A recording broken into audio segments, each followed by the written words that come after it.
Agenda item is facilities. Good afternoon, everybody. Just seeking authorization to fill. That's the wrong one, Kelly. Yeah, that's the wrong one.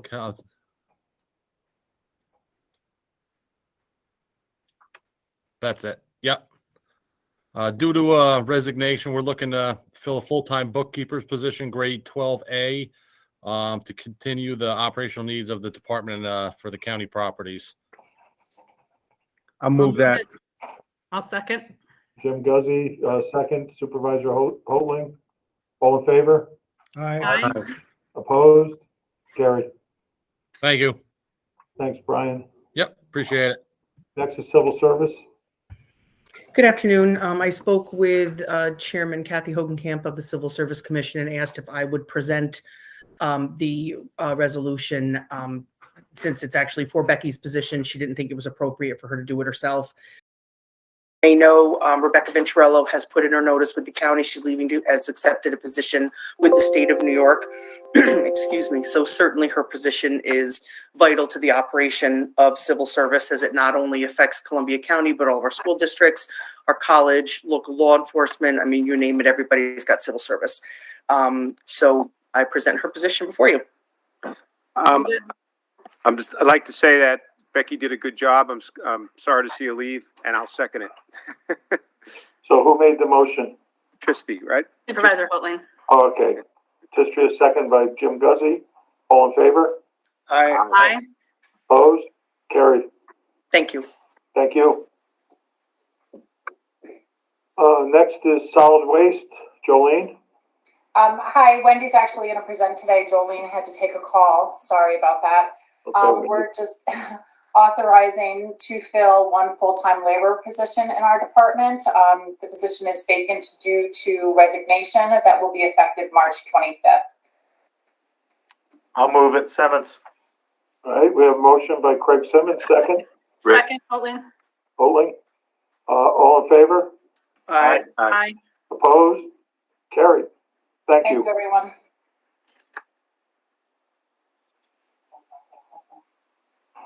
Jack Mabb. Okay, so as some of you know, we have $849,000 available to us for the next year, at least year and a half, to hire. The grant was designed to rebuild local health departments.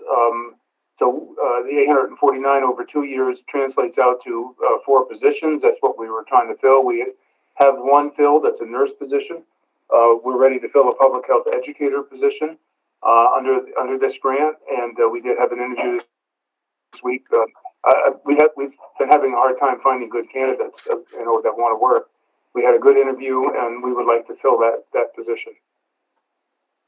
Jack, could you speak a little bit, because it's a new position, to what the role of the public health educator, obviously education, but can you just summarize a little bit what they would be doing? Well, we have Victoria is our public health educator, so it's not a new position to the county.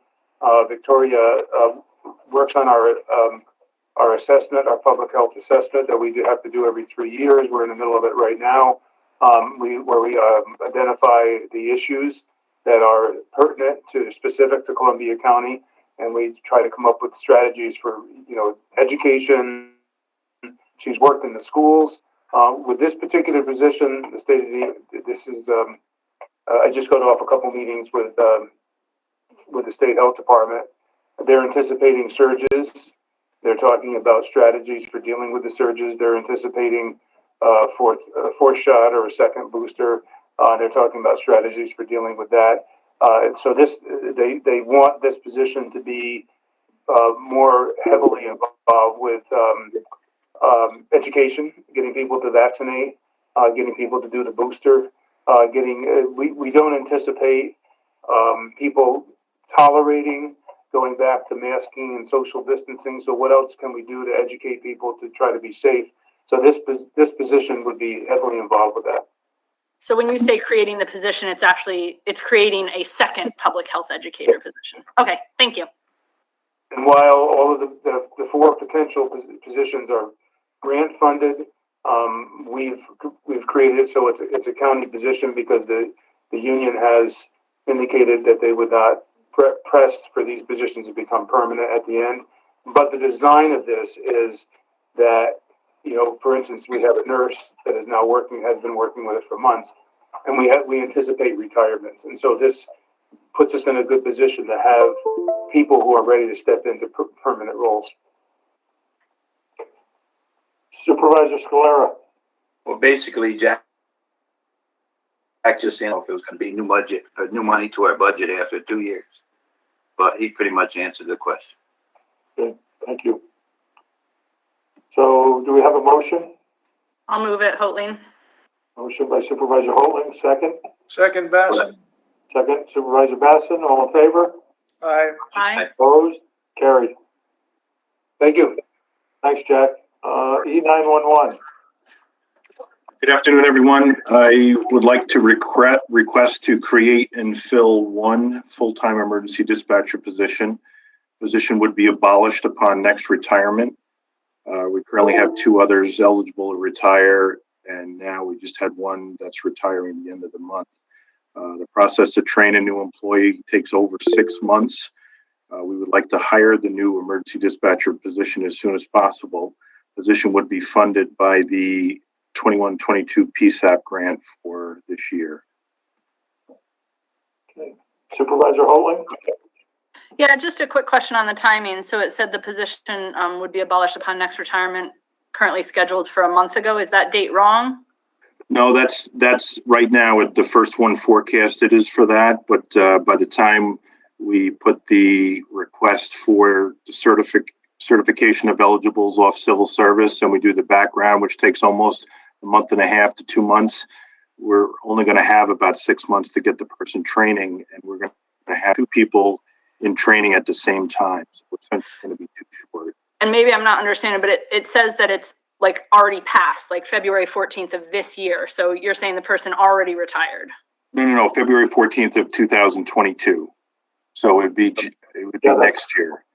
That should be 23. 2023, I think. Oh, I'm sorry. You're right. That's my error. That should be 23. Okay, thank you. I can fix that in the resolution. Okay. I all of a sudden was like, oh my gosh, am I a year ahead of myself? Are we still in 2021? Which very well. We don't want to think I'm relive still in 2021.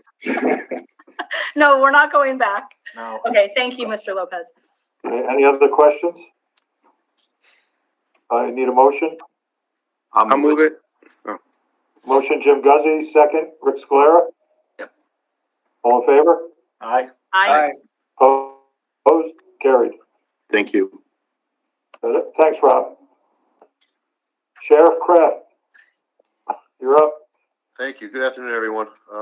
Just requesting the fill a budgeted position for deputy sheriff due to resignation of one of our deputies. This is going to be a increased savings of $19,935 based on the differences in longevity for our current. Actually, I should say our recent deputy that just resigned. Just a quick question, Sheriff. Is this a resignation or a retirement? It's my understanding the individual was seeking other employment and has located that employment, and Okay. we wish him the best. All right, thank you. So we need I'll move a that. Jim Guzzi, I'll second it. second. All in favor? Aye. Aye. Opposed? Carried. The second is going to be an authorization to fill a budgeted corporal's position. This is a position that was held by a corporal that was put in place provisionally, did not make the qualifications to continue to hold that position, and we're looking to fill that with a qualified, civil service qualified candidate. And this is the one we did the emergency fill on. That's correct. That's correct, Chairman. So we need a motion. I'll make that motion. Motion Scalera, second Jim Guzzi. All in favor? Aye. Opposed? Carried. Thank you. And the third request is to fill a second corporal's position. This is an A-line corporal's position. We were waiting on the civil service test once again. The vacancy is due to promotion that occurred on August 28th, 2021. So it's been vacant for some time. I'll move it. Simmons. I'll second Hoatling. All in favor? Aye. Aye. Opposed? Carried. Hey, Chairman, at some point, could we also visit Supervisor Bassin's request that for some of these positions that are already budgeted and it's just a resignation, is there a process where the department head would have that authority? I really like that idea. We can visit it. I mean, I have talked to Supervisor Bassin about it. I just think it's a good way of letting the supervisors know what positions are open and what, but we can have a discussion about it. I'm open to I'd that. have to agree with you though, Matt. I like the idea of being able to follow and know what's going on.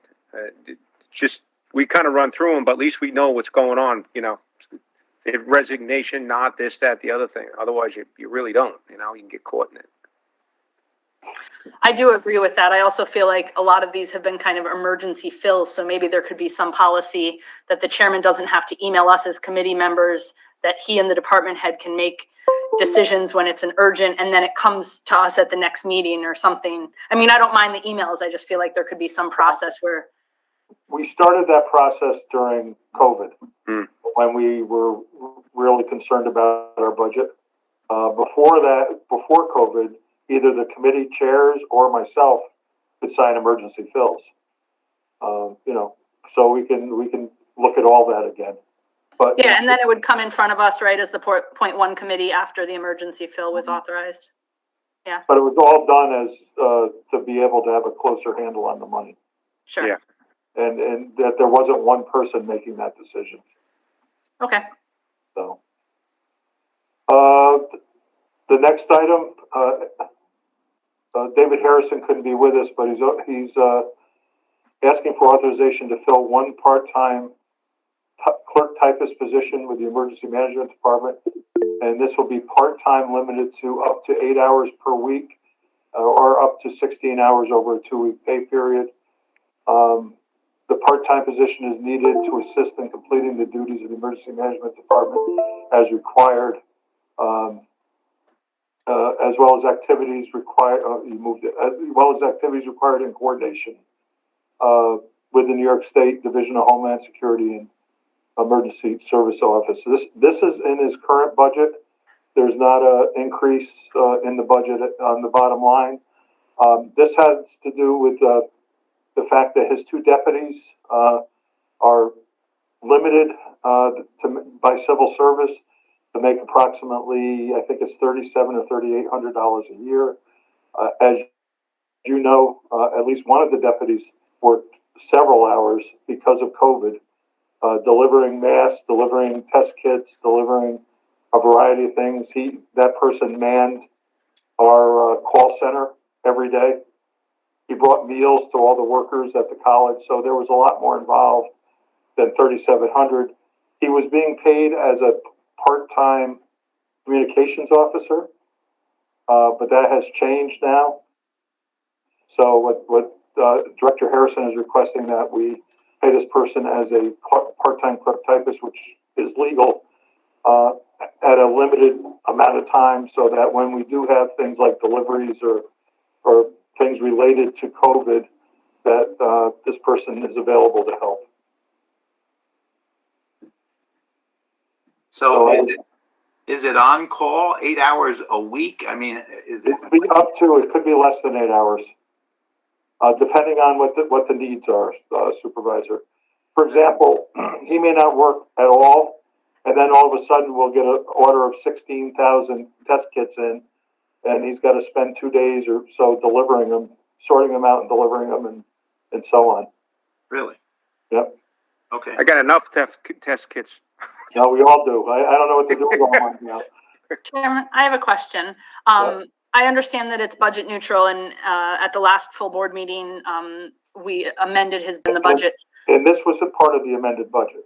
Right. I understand all that. My question is, and it's not necessarily a bad thing, but this seems like it's related to the move out of the sheriff's office, because my understanding was that a lot of the kind of clerical work was likely done by someone in the sheriff's office, and now that they do that type of clerical work, as opposed to between January 1st and now the workload increasing and a new position being needed. Is that accurate? No, this has nothing to do with the clerical work. This has to do with the day-to-day activities of of that person who has been doing this all along. As I said, as you know, delivering materials, working the call-in center, providing meals to the volunteers. This person is the one that would go and pick up food and bring it to when we had the quarantine houses. He would do that type of stuff. He would, So what else has shifted? Because obviously those things are actually happening less now than they were, say, December of 21. And that's why we're saying up to. It could be, in a given week, it could be 0 hours. Or No, I understand all that. I guess I'm just looking, there's a new position being created.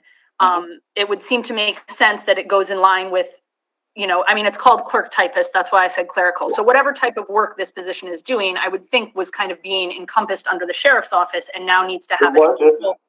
And if that's not the answer, then what has shifted between? What had happened was when the Sheriff Bartlett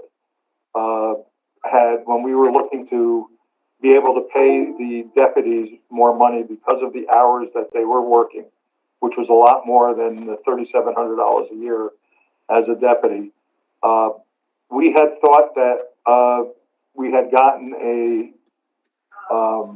special dispensation, I guess, for lack of a better term, from civil service to be able to allow them to work more hours. But in fact, what happened was, which we didn't realize, is that Sheriff Bartlett had put the two deputies into part-time communications positions, which now Sheriff Kraft is saying he needs those positions, as far as I know, and Sheriff is on here, needs those positions to be communications officers. So we still have the work that has to be done. Right. In terms of COVID and other disasters. So this was our way of figuring out how to be able to pay this person if necessary. And again, it may not be necessary. As you said, it's dying down, but we wanted to have that ability. It doesn't, I believe it doesn't exceed $5,000 in the budget. And I'm comfortable with it. I just want to be clear. And it sounds like you just said what I was saying, which is that there was people within the sheriff's office that were picking up the extra workload that now that they're separate. And I'm not saying I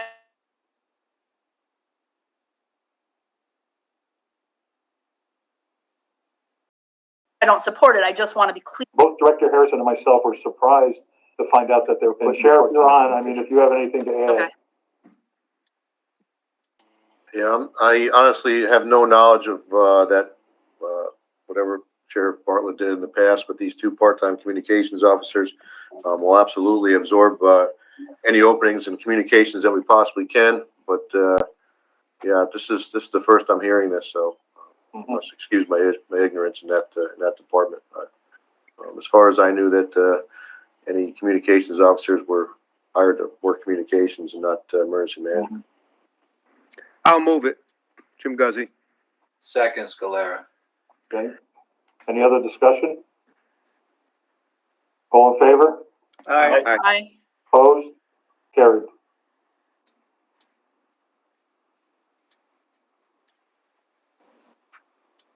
Department of Social Services. Bob Gibson? Thanks, Chairman. So my first, can you hear me okay? Go ahead.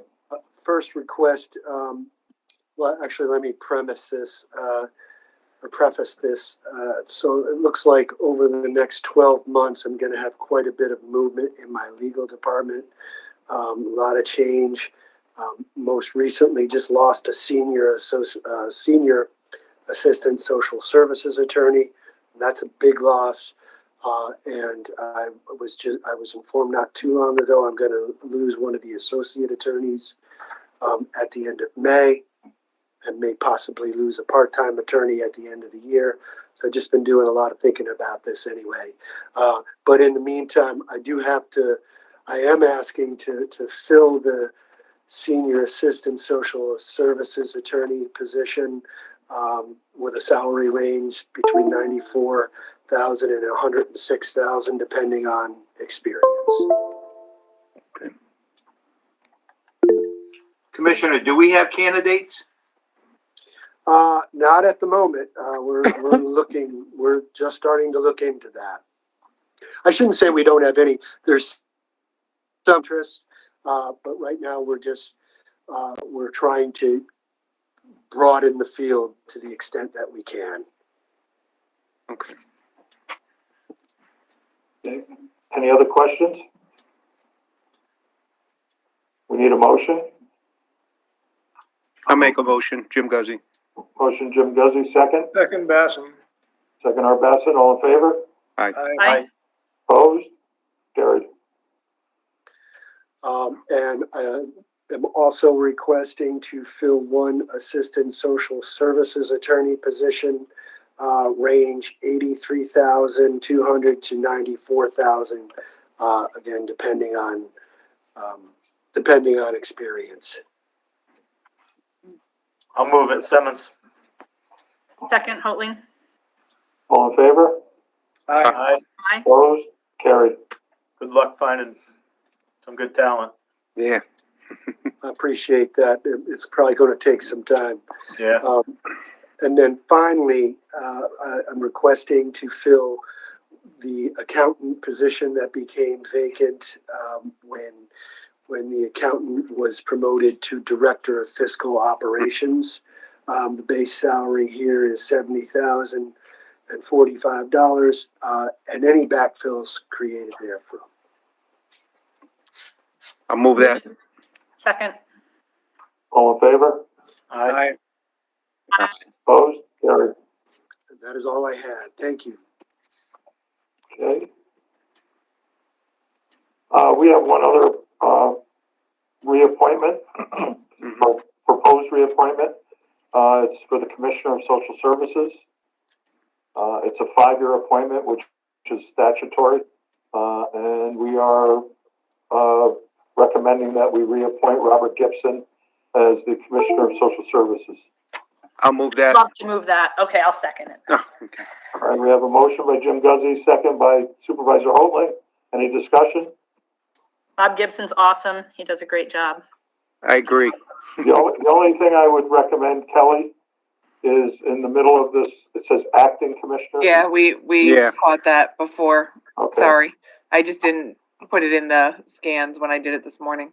No We problem. caught that and then it says director, Right. which needs to say commissioner. So All we right, will so fix all that. all in favor? Aye. Opposed? Carried. Folks, thanks very much. I appreciate the kind words, and I'll continue to work just as hard. Thanks, Bob. Get it before he quits. Anybody else have anything to bring? But Supervisor, I will, let's talk about taking a look at process in terms of, filling positions. Yeah, I think there's a balance because I think it's, as many eyes as possible and not having just one person. But I feel like in an emergency situation, between you and the department head, that decision could be made. And then obviously if the .1 committee or the home committee disagreed, then at that next meeting, the emergency fill would be, vacated and the conversation would happen from there. I just don't want to tie any department heads from being able to, The only problem with that is that the employee is hired. That's right. So they're actually our employee at that point. Bill Turner. what would have happened, like, for example, there was an emergency fill that was emailed to us that got approved today. What would have happened if today we said the vote was no? Well, I mean, that's why I sent it to the .1 committee. Okay. Saying So yes. we can't officially vote by email, but you're kind of doing a poll. Well, yeah, I know that you're supportive of it and we can move forward. Okay. I will be quite frank in saying the reason we started doing it this way is because when we were in a budget crisis, which we thought we were, and we were to some degree, I didn't want to be that person solely making the decision. Yeah. I just thought, we were a team as a budget work group, reviewing the budget, and it just seemed to make sense to work that way. I just feel that we should continue to do it the way we're doing it. I don't want an email from you and get right back to you and let you know, and we all know what's going on then. So then when it does come to a meeting like this, we're not in disagreement. We've already discussed it, I would say now that I understand kind of the process, what it used to be, what it is now, I would agree that the way we're doing it works. Yeah, when we were in good financial shape before COVID, The department heads or not department, the committee chairs or myself would sign them, and nobody would, say a word. But when it's a budget crisis, you want to have a little bit of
The Health and Human Services Committee meeting for March 15th of 2022. We'll bring this meeting together and start it with Mr. Kevin McDonald, Office of the Aging. Good afternoon, everyone. As you can see from my agenda, I don't have any resolutions. I've attached my monthly report. And again, if anyone has any questions, I'm here to answer them. What I'd like to announce that our last two part-time positions that we've had difficulty filling for the personal care aides, we have interviewed one person last week, and we have another interview scheduled for tomorrow. So we're very hopeful that we'll be hiring at least one, if not two more people. And as you can see, we only have two people on our waiting list, and by hiring one of them, we'll eliminate that waiting list, and all of our people will have home care aides that want them. So I'm really, really pleased about that.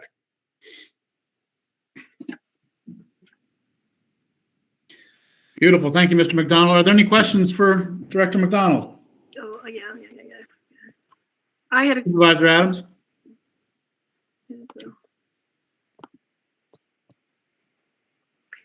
question. Kevin, could you just tell us briefly or just mention briefly about the Everhome launch that took place last week? Okay. The Everhome, Columbia County, had an information session at the college last week. And I know, like I said, I know that you were there, and I believe Supervisor Collins was also there. They're plugging along. I don't think it's going as rapidly as they were hoping, but we meet with them every 2 weeks. By telephone. We have conference calls every 2 weeks. They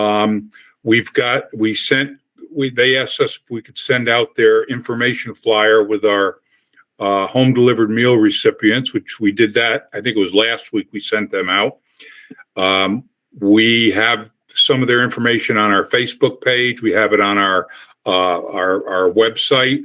So they're moving along. There's a couple of cases that I know that they're dealing with us right now, or they're working together with our staff, trying to get some people on board. I was very pleased with the presentation that they put on.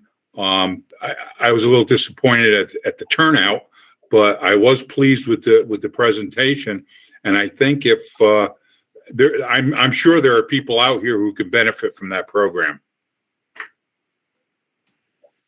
they were shooting for what, 400 participants? Do we? Yeah, I think that's a little far fetched, but hey, if they can get them, fine. I know they have a number of private cases right now, but I think they're just really moving into the where they're getting some cases from us.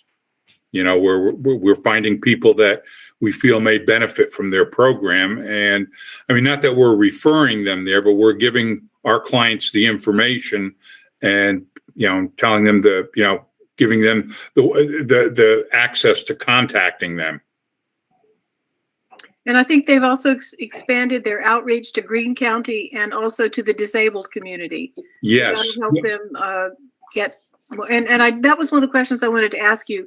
If their outreach has expanded to the disabled and Greene County, is that within the 400 that are allotted for the pilot program, or is that in addition to the 400 that are? No, that would be also with them. The only thing though that was a little maybe confusing at that forum last week, and I double checked afterwards. I spoke with one of the individuals from the Home for the Aged, who is subsidizing a lot of these referrals, and they will not subsidize Greene County residents. This is only for Columbia County residents. So, which was good. I was glad to hear that, and they said that's right in their charter that any funding that they do has to be for Columbia County seniors. So does that mean they'll exclude the disabled unless they're seniors as well? That I don't know. I don't know about the disabled. I know as far as the Greene County seniors, they would not be subsidized. Okay. Thank you. Okay. And the last thing I think I talked to Supervisor Collins while we were at that event. I'm a little concerned. Nothing's happened yet, but I'm getting a little concerned because of the price of gas, what this may do to some of our volunteers that are delivering meals. A lot of the supervisors may know that I'm trying to conduct a survey with all the town clerks around the county to find out what towns currently reimburse, for mileage, and what towns don't, and so forth. And most of the towns do reimburse. Some towns, the volunteers have never asked for reimbursement, so I'm not sure if they will get reimbursed. But I just wanted to put people on alert that this may be a problem coming down the road if the gas prices continue. I've been curious about this. Does the IRS rate actually cover the gas? I mean, we reimburse our Meals on Wheels volunteers for the IRS rate, but does that actually cover the cost of their gas? I wouldn't know. I don't know. Anybody know? I don't know. It all depends. What's the IRS rate? Is that 55 cents? 58.5. 58.5. Yeah. It's supposed to cover gas and some wear and tear, Right. technically, but based on the way the prices have gone, it may not cover that.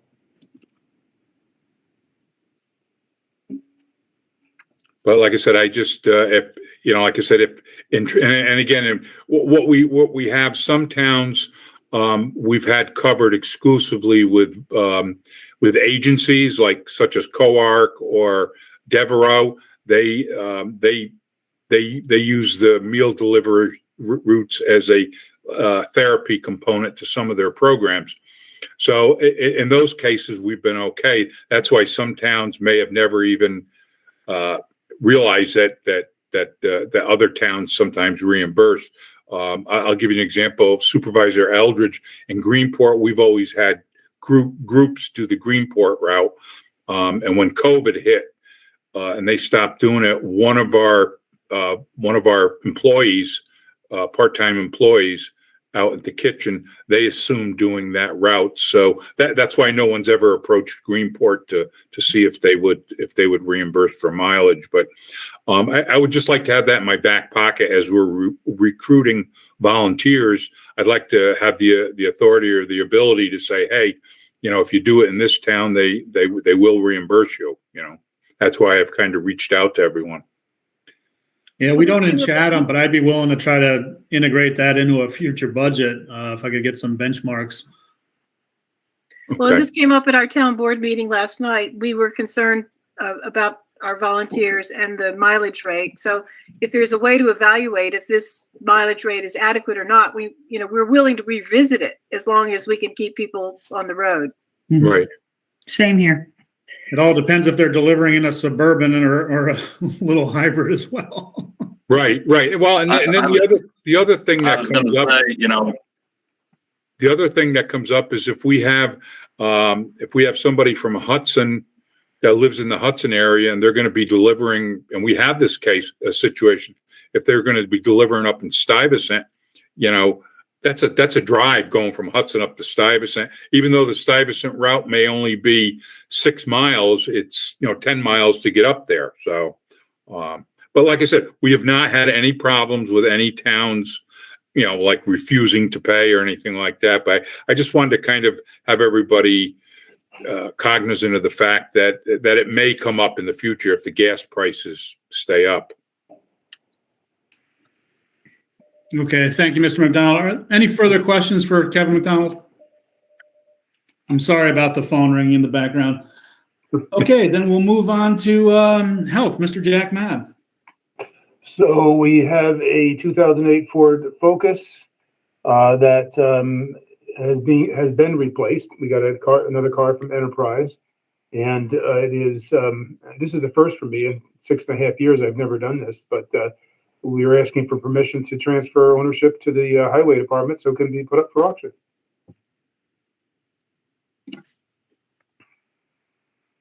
I'll make it. I'll second it, Morel. Any further discussion? All in favor? Aye. Aye. Opposed? Carried. So we have, I've been here before this group before. We have $849,912 available to us through the Public Health Core Initiative. That is to strengthen the public health employment. We've lost a lot of people because of COVID, people retiring and things like that. We've done really well here compared to other counties. So this is to help us bring people in under this grant funding with the ultimate goal to being able to absorb them as we get retirements. We currently have a nurse who is under this program, working under this program, and we're seeking permission to fill a public health educator position. We do have a public health educator who is on staff, and that person would be supervising this individual. I know there was a question in previous committee. It is grant funded, and the county is a little gun shy about grant funding because of the possibility of not being able to absorb that position at the end of the grant period. The union has indicated that it will not pursue that because of COVID and because of the nature of this work. But I do anticipate being able to absorb this position as a regular staff person down the road. All right, do I have a motion? I'll move it, Morel. Second, Eldridge. Any further discussion? All in favor? Aye. Aye. Opposed? Carried. Okay, these are transportation contracts that we renew every year with a number of providers here in the county. This is for our early intervention program. It does say approximately 50 contracts with various providers. We often end up, especially because of COVID, sending one driver and one kid in the car, or whatever, where we used to be able to group it. So again, this is a standard thing, and as the resolution reads, this gives the director some freedom to change things as the contract evolves and whatever. But again, it's a standard every year thing. Okay, do I have a motion? Helsley. Anybody on a second? Further discussion? All in favor? Aye. Aye. Opposed? Carried. This is also a standard resolution every year. This is also the early intervention program. These are for the speech therapists, physical therapists, evaluators, that the initial evaluators of the child's needs. And so this is just gives her the freedom to be able to execute that rather than work one contract at a time. I move it, Eldridge. Do I have a second? I'll second it. Okay, Helsley, thank you, Supervisor. Any further discussion? All in favor? Aye. Aye. Aye. Opposed? Carried. And those are just a list of the various providers that we work with. Any questions on the monthly report?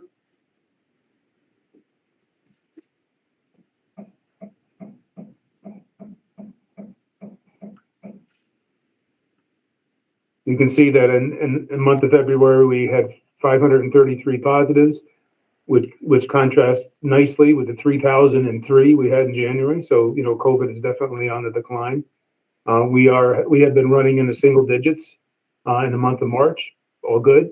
And actually today it was 4. So I think that we are around the bend. I will also tell you that I was on a call at 1:00 today and with the Deputy Commissioner of State Health Department, in which she was talking to the group of directors about, we need your feedback on a plan for because we're going to get spikes.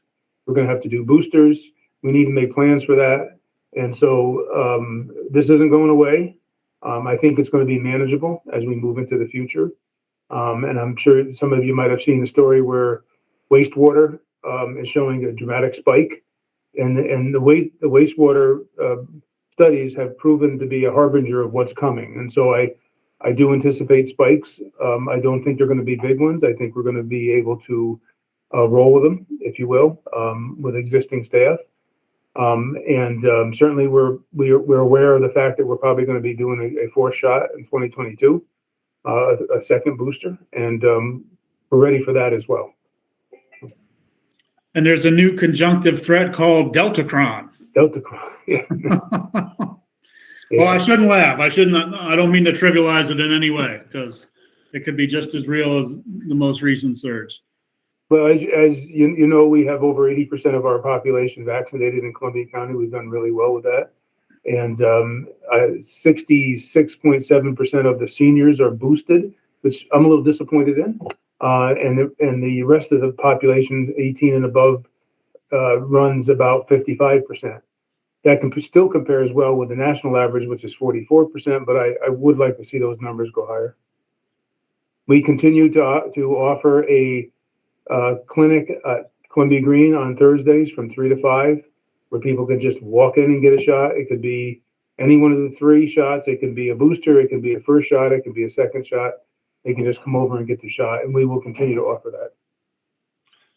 that. Hey, Jack, Stan. Do you mind me asking you how your staff are doing, how they're holding up emotionally and just psychologically? Because yourself included have been through a lot, and I'm just curious. Now that things have quieted down, are they catching their breath? Are they still feeling very tense and uncertain about what the future will hold? Can you speak to that a little bit? Well, they're catching their breath. They're getting back to the routine matters that we typically deal with. On the other hand, we've had discussions about the spikes that are coming and the need for another booster. And I think this time around, and I go back to November when we were started, actually October, where we started talking about another booster. I really saw, a real negative emotional reaction to that. It was almost like you take a guy and give him R&R out of a war and send him to Hawaii, and then tell him he's got to go back in the jungle. And that's what it was for a lot of these folks. I think we're in a different place. I think that we don't anticipate big spikes. And I think we're ready. We're ready for what's to come. I think we're going to be able to handle it. I think we're in a good place. Thanks. Appreciate it. Supervisor Adams? So I saw today that Pfizer has appealed to provide a booster for seniors over 65. Jack, in the event that a 4th shot is required, what is generally the rollout time between a national approval and having vaccines on the ground? Well, we have the vaccines. They're in abundant supply. We could certainly be putting shots in people's arms in less than a week, in a matter of days. Especially if we keep our Columbia Green clinic intact the way it is. It's just going to be seamless. We're just going to be okay. Let's ratchet it up a little bit. Thank you. Jack, I have one question. The most recent distribution from county EMO, I think, has left a lot of municipalities with an extreme surplus in tests. Not to say that we're ungrateful, but is there any factor, there's a specific termination date on these. Is there any way that there's a rollover opportunity for them into the following Christmas, or let's say seasonal threat? Or are these things that are going to have to be tossed because of that expiration date? What we have seen here with kits that we've gotten here is that fairly consistently they've extended the expiration date. Okay. But I think that I would say that there's a very good chance that those expiration dates will be extended. And speaking to the town's problem, it's a problem that the schools have because they've got thousands and thousands of test kits, and that people aren't picking them up. Before the last break, the winter break, they actually sent them home in backpacks, and they still have a huge stockpile of tests. So, Jack, if you get notice of that, can you advise us and let us know? Yes. Thank you. Director Almasi. No, you're still muted, Dan. Okay, sorry about that. So I appreciate you bringing that up in terms of the expiration, because we just had a conversation in our leadership team about the 600 plus rapid tests that we were given. Very grateful to have received them, but I talked with leadership today about taking a more generous and liberal approach in terms of getting those in the hands of our clients. Initially, we put some parameters on it, like we wanted clients to report an exposure to us and so on and so forth. I've lifted all of that and really want to push these out. Would you suggest, Jack, that I soften that because of the likely extension of the expiration? Because the last thing I wanted to do was have these go in the garbage. Or should I just keep on trying to get them out there in the hands of community members? Well, I think the value there is to get people tested. And I would say go ahead and be generous about it, because I do think that there's an abundant supply of test kits. We have plenty ourselves here. So I think that the highest priority is if you can get people tested and you can get positives to take a pause in their life and stay home and whatever. I think that's the best way of doing it. Okay, will do. Thank you. Appreciate it. Dan, we should have handed them out at the NISAC conference. I don't know if you noticed the lunchtime hall, but there's about 400 people packed into that one room. I had that same thought, Chairman. I was a bit nervous, but I thought to myself, not one person was masked, and there was 400 of us crammed into a conference hall for lunch. Yeah. Okay. Thank you so much, Mr. Mab. Thank you. Dan, while you have a hot mic, please continue with Human Services. Okay. Thank you, Chairman. So in front of you, you have a relatively light agenda. May as well get into the first resolution. So yes, we're interested in purchasing a vehicle. We're aiming to do this with federal salary share dollars. This will be no expense directly to the county. We have quite a significant balance in terms of federal salary share at the moment, with additional funds due to us that's outstanding. So I ask for your support in purchasing this vehicle. I'll move it, Morel. Second, Eldridge. Any further discussion? All in favor? Aye. Aye. Aye. Opposed? Carried. Thank you. Okay, and similarly to what Jack touched on, this is a first for me as well, but I'm asking for your support to take an existing vehicle, which that new vehicle that we're going to purchase with federal salary share will replace. We have to submit a resolution to put this up for auction. So I'd like to put this up for auction, this 2010 Dodge Grand Caravan. I'll move it, Eldridge. Second, Helsley. Any further discussion? All in favor? Aye. Opposed? Carried. And I believe this is the final resolution in the lineup. This has to do with managed care company, a third-party payer, Capital District Physicians Health Plan, CDPHP. The rates that they were reimbursing us for were below what they should be. So they were under reimbursing us for a period of, I believe it's roughly 6 years. And so they're making good on that to the tune of $160,000+. Very nice. Yep. I'll move it. I'll second it, Eldridge. Any further discussion? All in favor? Aye. Aye. Opposed? Carried.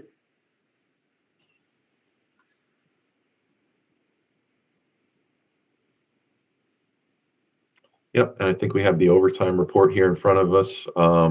We have tapped into overtime very minimally. Started with a balance of 12,000. Used, what is that, $140.98, leaving us with an ending balance of $11,859.02. And then I'd like to just quickly go over with you my director's report. I'm just going to pull it up here on different screens so it's easier for me to look at. Just bear with me, please.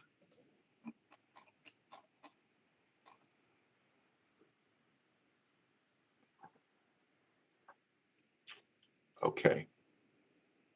And please feel free to stop me if you have any questions. One of the standing items here that I start with historically is the telemental health waiver.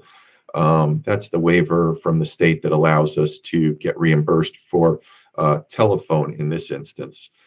We have applied for and been granted an amendment to our operating certificate to be able to do the video component. So the telephone is the only one that would affect us being able to provide clinical services via the telephone. So that's being extended. No issues there. I expect that to continue to be extended. In terms of the mask mandate, we're still under a mask mandate here at the Department of Human Services, specifically at the mental health center component of the Department of Human Services, because we're considered a healthcare setting. I expect that to be lifted in the very near future, given the trends that we're seeing throughout the state and country, but no official word yet from the New York State Office of Mental Health about being allowed to no longer wear masks when we're performing our clinical services. The only time we can go unmasked is when we're in our offices alone. I did pass along some information about the governor's budget. I asked that you review the appendix that I attached to my report. It's quite generous and favorable in terms of behavioral health initiatives, which is why I included that. So I encourage you to take a look at that. Sequential intercept mapping report. That's also an ongoing topic that I have on my report. Where we're at most recently with that is that there's been, I think everybody recalls the conversations about a wellness hub project that includes looking at the development and eventual construction of a detox homeless shelter, transitional housing, and a warming station on a 5-acre plot of land that's been donated. Where we're at with that is that we have met with a total of 3 architectural firms to kind of hear them out, hear their vision, have them tell us as to whether this is possible in terms of can we fit all of our wishes and wants on the 5 acres. The answer was yes. And now we've broken off into smaller work groups. We've invited community members and stakeholders to participate in these work groups so that they can lend us their expertise in terms of identifying how we would like these structures to look on the inside, what we would like them to include. If this is going to come to fruition, and we're at the very, very early stages of all of this, but if it's going to come to fruition, I, as well as others, feel it's very important to get it right the first time. We don't want to make a mistake. We don't want to overlook something. We don't want to not think about something and therefore not be able to do it once the building is built and conceptualized. So still very, very early on in the process, but the architects have asked us to come back with, our wish and our want list, so to speak, so that they can incorporate that into the finer drawings. I want to talk a little bit about an initiative that launched known as Community-Oriented Recovery and Empowerment, otherwise known as CORE. This is an initiative that went live back in February. I believe it was February 1st. It stems out of something known as Health and Recovery Plans, or HARP for short, and HCBS, or Home and Community-Based Services. I know that's a lot, and I know it's a lot of acronyms. HARP plans are enhanced managed Medicare plans. I'm sorry, Medicaid plans. And they're enhanced because they work specifically with people that have serious mental illness and substance abuse issues. So this is the population that we deal with. So many of the folks that we serve are on these HARP managed Medicaid plans. And if you're eligible for a HARP plan, you're also eligible in the past for things called home and community-based services. This was a menu of about 11 services that you were eligible for, with the intent that if you chose any one of these 11 services, the probability of you getting well would go up. Unfortunately, the launch of home and community-based services, or HCBS, was very cumbersome. It was full of red tape. It was full of hoops that both the provider and the client that was eligible had to go through, and it was choppy and chunky. Therefore, not many people signed up to take advantage of home and community-based services. I bring this up because thankfully there was a realization on the state's part that this was the case, and they rolled out something called CORE. And what CORE is it mimics that list of enhanced services, but it has streamlined the access to those services in such a remarkable way that we expect a lot more people to be taking advantage of this. And that intended effect of, people getting enhanced services, additional help, will come to fruition, and the likelihood of them achieving, stability and wellness will go up exponentially. So I'm just bringing this up because it's an example, I think, of the state realizing that, they had good intentions with home and community-based services, and those still exist and are available. But now with the offering of CORE, it's going to be a lot easier for people to access and get help and get better. So it's a win as far as I'm concerned. The Columbia Green Mobile Crisis Assessment Team, the only update I have there is a big thank you to county leadership for agreeing to fund it. I think it was last month that I presented the resolution for the $175,000 that Columbia County will be contributing to MCAT to help maintain their current level of operations. And that amount was matched by Greene County as well. So just really thankful and grateful for that. And I know I speak for the folks at the Mental Health Association who administer the Mobile Crisis Assessment Team, that they are just very, very grateful because the impact of that service on our county and the residents that it serves is just priceless. So thank you again for that. Just want to give a quick update on medication-assisted treatment in forensic environments. This became law that jails and prisons throughout the state had to provide medication-assisted treatment. If you don't know what that is, it comes down to 3 primary medicines, methadone being one of them, Suboxone being the other, and Vivitrol being the third. These are medicines that can be offered to people with an opioid use disorder to either help, well, not either, it assists them in experiencing the withdrawal and the cravings, and helps them maintain a functional lifestyle. So I believe it's by October, jails have to be ready to offer all 3 of these medications. In talking with the captain, I understand there's conversations with the sheriff, the newly elected sheriff, and county leadership as to, what is the best approach for this? Will we work with existing jail medical team, or will we contract this out? But I just want all of you to know that, I'm involved in those conversations with the jail leadership. We're also doing our best to get some dollars from the state to assist in operationalizing this. And also there's talk with the folks from the Healing Community Study about funding a CASAC position, a credentialed alcoholism and substance abuse counselor position in the jail to not only help with the medication-assisted treatment in the jail, but other substance abuse needs in the jail, doing assessments and things like that. And that comes at no cost to the county. In terms of Twin County Recovery Services, they had an abrupt departure of their executive director as well as their residential director a while ago.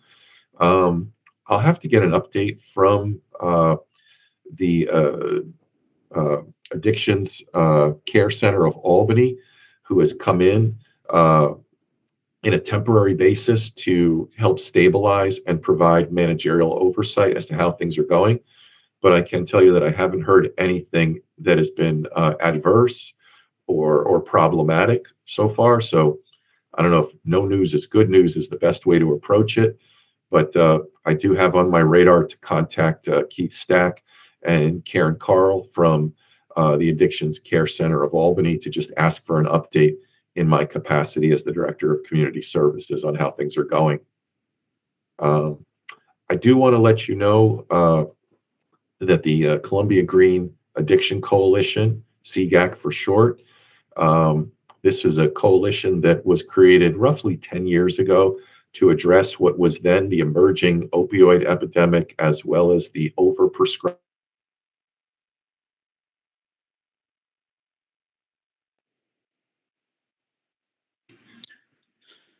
Dan, your connectivity is stagnated a little bit. Hopefully you'll come back to us.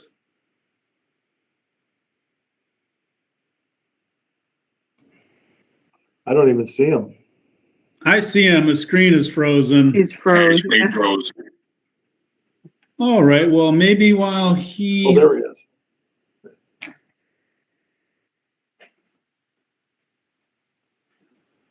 All right. Well, maybe while we're looking for him to reconnect, how about we advance to Commissioner Gibson at DSS, and we'll have Dan conclude his thoughts on his report. Dan, I'm sorry if you're listening for me to move on, but we'll come right back to you when Commissioner Gibson is through with his report. Okay, Bob, go ahead. Thank you, Chairman, and good afternoon. I've got several requests here, so I'll go one at a time. The first request is authorization to fill one senior assistant social services attorney position with a salary range between $94,000 and $106,000, and any backfills created therefrom. I'll move it, Burrell. I'll second it, Eldridge. Any further discussion? All in favor? Aye. Aye. Opposed? Carried. Thank you. The second request is to fill one assistant social services attorney position, salary range between $83,200 and $94,000. And if you're starting to sense a theme, you're quite right about that. It looks like there's going to be a lot of change in my legal department over the next several months. 83 to 94, not 194, correct? Correct. Okay. Okay, do I have a motion on that resolution? I'll move it. Do I have a second? Helsley. Any further discussion? All in favor? Aye. Aye. Opposed? Carried. Thank you. The third request is to fill one accountant position, grade 19, base salary $70,045. That became vacant when the previous accountant was promoted to the director of fiscal operations. So I would ask for that to be filled, and then any backfills that would be created therefrom. Do I have a motion? Eldridge. Burrell. Any further discussion? All in favor? Aye. Aye. Opposed? Carried. Thank you. The next two are regarding contracts, and I believe they were sent down. I hope everybody who wanted to had a chance to take a look at the proposed contracts on those. The first one is a proposed contract to enter into an agreement with Adoption Star for the provision of adoption services for free children. It's just one more service that we use. It's a per diem service. We have several trying to help us find good permanent homes for children that end up in our care and custody, and parental rights have been severed, and there will no longer be reunification with the family of origin, which we try to keep to a very minimum. But then we need to try to find good homes for those. So this is just another provider that helps us connect families with children. You've used them before, Mr. Gibson? This would be a first time. They'd be a new provider for us. I'll move it. Do I have a second? Helsley. Any further discussion? All in favor? Aye. Aye. Opposed? Carried.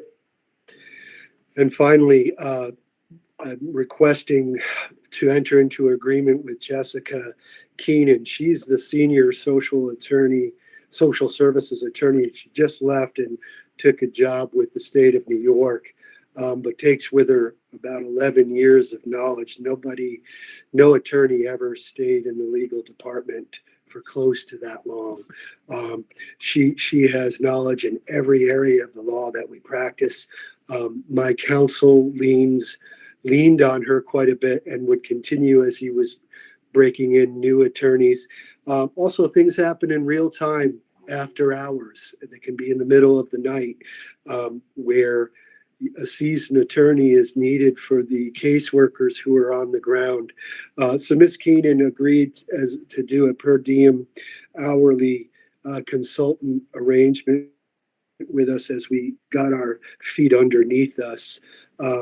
And I think whatever money that gets spent on that score would be money well spent.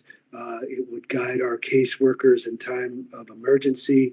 It would prepare caseworkers for trial who had several cases with her before Ms. Keenan left, and just an overall legal expertise that's very difficult to replace. So I asked to enter into a consultant agreement relationship with her. What's her hourly rate? I believe it's $200 an hour. Hey, that's what I get. Maybe I'll we'll make it move it. $199 an hour. Don't know. Oh. Do I have a motion? I'll move it. I do have a question before. Sure. And the state has approved this, that she can work as a It was consultant? sent up to the state, yes, and then so two things. I have to get contract approval, or at least let them see a contract before I even send it down to make sure the state is okay with it, meaning that part that's going to reimburse the funds, and that is a go. And also the department that Ms. Keenan went to, the supervising attorney said that it would not be a problem. Great, then I'll second it. Any further discussion? All in favor? Aye. Aye. Aye. Opposed? Carried. Well, thanks very much. I do have, I'm here for any questions, although I would say that one of my staff did lose their father, and I was going to head up to the wake if there were no further questions. There is one more resolution. Oh, I'm sorry, did I miss that? No, you didn't miss it. It's an authorization to reappoint the Commissioner of Social Services. Commissioner Gibson's term is coming up, I believe, in July. And the state has informed us that he needs to be reappointed. It's a 5-year term. I will say that it went through point one unanimously, and with most people feeling that Bob has done a good job on behalf of the county. I'd like to move that, yeah. I second this. Okay, Eldridge on the motion, Cousin on the second. Any further discussion? I concur. Mr. Gibson, you've been an absolute marvel to work with in my first few months as chairman, and we really appreciate all your efforts.